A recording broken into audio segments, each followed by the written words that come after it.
সীমাহীন দুখ কপালত তথাপিওতো তেওঁ আজি আটাইতকৈ সুখী কন্যাক লৈ গৰ্বিত এগৰাকী মাতৃ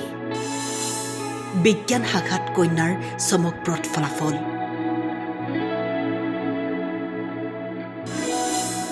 লাভ কৰিলে 93.60% নম্বৰ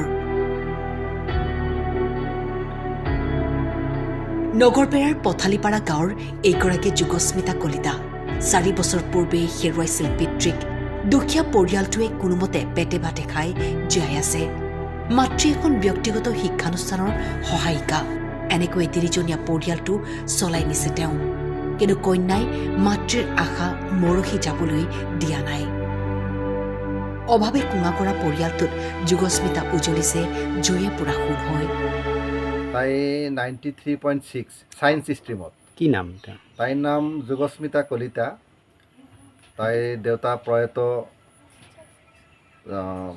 সম্পক কলিতা আমি দেখিছোঁ অত্যন্ত দুখীয়া পৰিয়াল ঘৰ দুৱাৰ বুলিবলৈ নাই কি ক'ব এনে ক্ষেত্ৰত ময়ো আহি দেখা পালোঁ ঘৰ দুৱাৰ বুলিবলৈ একোৱেই নাই আৰু যথেষ্ট কষ্ট কৰি চলে দেউতা ঢুকুৱা আজি 4 বছৰ পাৰ হ'ল মাকজনীয়ে কোনোমতে ব্যক্তিগত খণ্ডৰ স্কুল এখনত 4th গ্ৰেডৰ কাম কৰি পৰিয়ালটো পোহপাল দি আছে যিটো নেকি আজিৰ যুগত মানে পৰিয়াল চলাবলৈ খুবেই কষ্টকৰ কাম আৰু আপোনালোকে দেখা পাইছে ঘৰখনৰ অৱস্থা নাই তাৰোপৰি মাজে মাজে বান্দৰে আহি ঘৰত যি মানে এইবিলাক উৎপাত কৰে খোৱা বস্তু নোহোৱা কৰি থৈ যায় আমি জানিবলৈ পাৰিছোঁ তাই অত্যন্ত মেধাৱী ছাত্ৰী প্ৰথমৰ পৰাই আমি তাইক পাই আহিছোঁ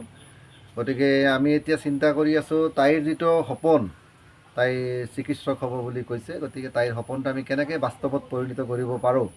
এই ক্ষেত্ৰত আমি পৰিয়ালৰ লগত পৰামৰ্শ কৰি তাইৰ আমি সপোনটো বাস্তৱ কৰাৰ কাৰণে চেষ্টা কৰিম ভৱিষ্যতে এগৰাকী চিকিৎসক হোৱাৰ সপোন আছে তাইৰ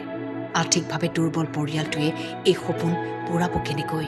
সেয়ে মুখ্যমন্ত্ৰী ডক্টৰ হিমন্ত বিশ্ব শৰ্মাৰ লগতে ৰাইজৰ পৰা বিচাৰিছে সহায় মোৰ